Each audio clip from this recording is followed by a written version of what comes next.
Thomas barely memorial arts ഫൗണ്ടേഷന്റെ ആഭിമുഖ്യത്തിൽ Hollywood നടനും ഗ്രന്ഥകർത്താവും സംവിധായകനുമായിരുന്ന തോമസ് ബെർലി കുരിശിങ്കലിന്റെ 1ാം അനുസ്മരണ സമ്മേളനം Fort Kochi Vasco da Gama സ്ക്വയറിൽ ആചരിച്ചു.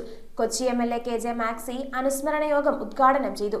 നിരവധി പ്രമുഖ നേതാക്കളും അനുസ്മരണ യോഗത്തിൽ പങ്കുചേർന്നു. തോമസ് ബെർലി മെമ്മോറിയൽ ആർട്സ് ഫൗണ്ടേഷന്റെ ആഭിമുഖ്യത്തിൽ ഹോളിവുഡ് നടനും ഗ്രന്ഥകർത്താവും സംവിധായകനും നിർമ്മാതാവുമായിരുന്ന തോമസ് ബെർലി കുരിശിങ്കലിന്റെ 1ാം അനുസ്മരണ സമ്മേളനം Fort Kochi Vasco da Gama സ്ക്വയറിൽ സംഘടിപ്പിച്ചു. ഫൗണ്ടേഷൻ പ്രസിഡന്റ് PA ബോസിന്റെ അധ്യക്ഷതയിൽ നടന്ന യോഗം കൊച്ചി MLA KJ മാക്സി ഉദ്ഘാടനം ചെയ്തു. തോമസ് ബെർലിയുടെ പിതാവും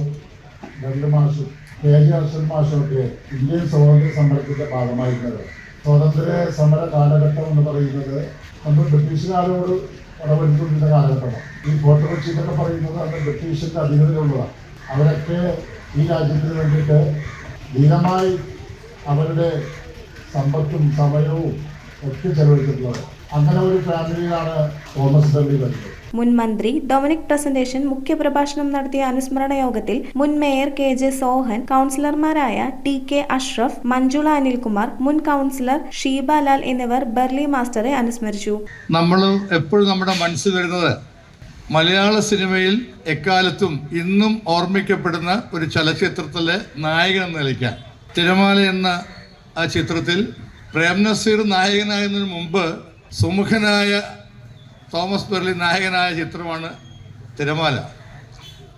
അത് ഡയറക്റ്റ് ചെയ്തതും ഒരു കൊച്ചിക്കാരൻ തന്നെയാണ്. ഗായകരായ കൊച്ചിൻ ഇബ്രാഹിം, സലാം കൊച്ചി, ചവിട്ട് നാടക കലാകാരി നിമ്മി സുനിൽ, ആർട്ടിസ്റ്റ് സന്ദീപ് സജീവ് എന്നിവരെ യോഗത്തിൽ ആദരിച്ചു. തുടർന്ന് പ്രശസ്ത ഗായകരായ പ്രദീപ് പള്ളുരുത്തി, പ്രകാശ് ബാബു, കൊച്ചിൻ ഇബ്രാഹിം, അഷിത പ്രകാശ്, ഖാദർ എന്നിവരുടെ ഗാനമേളയും അരങ്ങേറി. വിജയകുമാർ, ഡോക്ടർ ടാനിയ എബ്രഹാം എന്നിവർ യോഗത്തിൽ സംസാരിച്ചു. തോമസ് ബെർലി അദ്ദേഹം ഞാനുമായിട്ടൊരു 35 വർഷത്തെ പരിചയമാണ്. അങ്ങനെയാണ് ഞങ്ങൾ ഈ വിദ്യാഭ്യാസപരമായിട്ട് പിന്നോക്കം നിൽക്കുന്ന നമ്മുടെ നാട്ടിലെ കുട്ടികളെ വിദ്യാഭ്യാസപരമായിട്ട് അവരെ ഉയർത്തിക്കൊണ്ടുവരിക. കാരണം വിദ്യാഭ്യാസം ഉണ്ടെങ്കിൽ അവർക്ക് തൊഴിൽ കിട്ടാൻ സാധ്യതയുണ്ട്. News bureau, Kochi. ഒരു മൊബൈൽ ഫോൺ എടുക്കാൻ വന്നേട്ടോ. എറണാകുളത്ത് ഏത് ഷോപ്പിനെക്കാട്ടും ഭയങ്കര വിലക്കുറവിൽ കിട്ടുന്ന ഒരു ഷോപ്പ് കണ്ടുപിടിച്ചിട്ടുണ്ട്. Saint Philomina stores. വിശ്വാസ്യതയോടെ നമുക്ക് ഫോണുകൾ എടുക്കുന്നതിന് കൂടെ ഫിനാൻസ് സൗകര്യവും അവൈലബിൾ ആണ്. നമുക്കിവിടെ സർവീസ് അവൈലബിൾ ആണ്.